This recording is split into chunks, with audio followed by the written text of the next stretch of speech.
আসসালামু আলাইকুম। আজকে আমরা খুব গুরুত্বপূর্ণ একটা বিষয় নিয়ে কথা বলবো। গ্রামের বউরা কিভাবে সহজে নিশ্চিতভাবে ঘরে বসে টাকা জমাতে পারে। অনেক সময় মনে হয় আয় কম, টাকা জমবে কিভাবে, কিন্তু আসলে ছোট ছোট উপায়ে নিয়মিত করলে খুব সহজেই ভালো পরিমাণ টাকা জমানো সম্ভব। By the way, SB satisfied life থেকে আমি বৃষ্টি বলছি।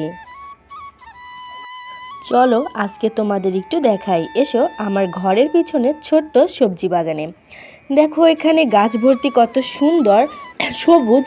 এখন এই গাছ থেকে একদম তরতাজা ধুন্দুল পেরে নিচ্ছি। মানে এটা পোল্লা বা ধুন্দুল বা কদর যাই বলো, এই বাগানটা কিন্তু শুধু চোখের আরাম না, এখান থেকেই শুরু হয় আমার টাকা জমানোর আসল পথ। অনেকেই ভাবেন টাকা জমাতে গেলে আলাদা আয় দরকার, কিন্তু আসলে ছোট্ট একটা সবজি বাগানই মাসে ভালো পরিমাণ টাকা জমাতে সাহায্য করে। কারণ যে সবজি প্রতিদিন বাজার থেকে কিনতে হয় সেগুলো নিজে চাষ করলে আর টাকা খরচ করতে হয় না।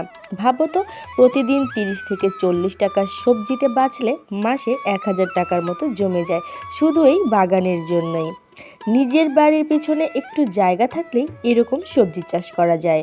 ধুন্দুল, লাউ, ডাঁটা, পালং শাক সব কিছু। এতে ঘরের সবজি খরচ কমে, আর সেই সাথে বাঁচে টাকা। একটা আলাদা সঞ্চয় হিসেবে রেখে দিলে মাস শেষে ভালো সেভিংস দাঁড়ায়।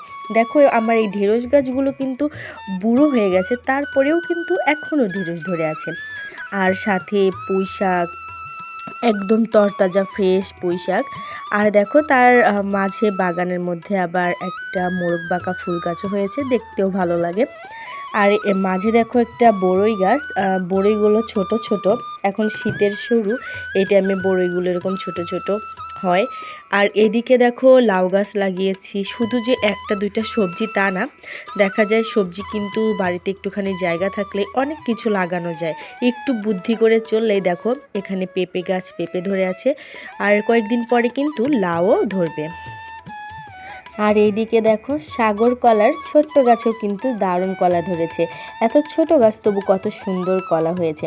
এভাবে যদি বাড়ির ভেতরে বা বাড়ির পিছনে এক দুটি কলা গাছ থাকে, তাহলে ফলের যে অভাব থাকে সেটাও আমরা নিজেরাই পূরণ করতে পারি। বাজার থেকে কলা কিনতে যে টাকাটা খরচ হতো সেটাও কিন্তু বেঁচে যায়।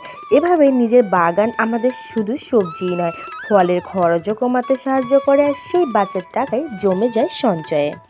আর এখানে দেখো সিম গাছ লাগিয়েছি। এখন তো শীতকাল, এই জন্য আগে ভাগে সিম গাছ লাগানো হয়েছে। আর দেখো একদম তরতাজা পাতা, কয়েকদিনের মধ্যে ফুল চলে আসবে, আর ইনশাল্লাহ সিমও ধরবে।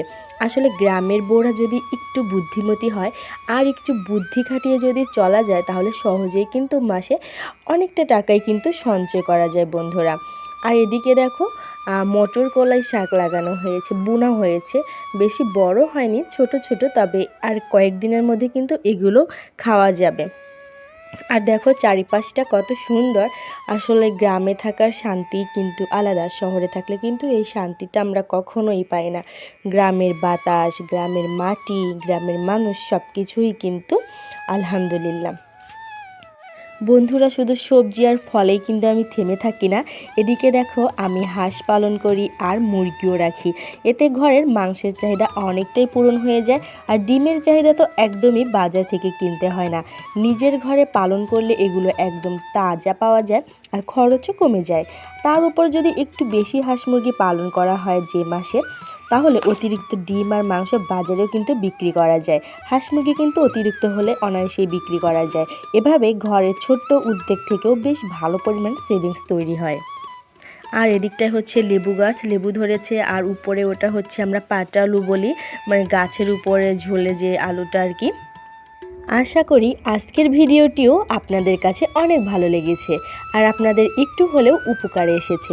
ভালো লাগলে অবশ্যই একটা লাইক দিয়ে দিবেন, আর আপনার পরিচিত বন্ধু বান্ধবদের সাথে শেয়ার করবেন যাতে তারা উপকৃত হয়। আর নতুন হলে আমার চ্যানেলটা সাবস্ক্রাইব করে পাশের বেল আইকনটা প্রেস করে রাখবেন।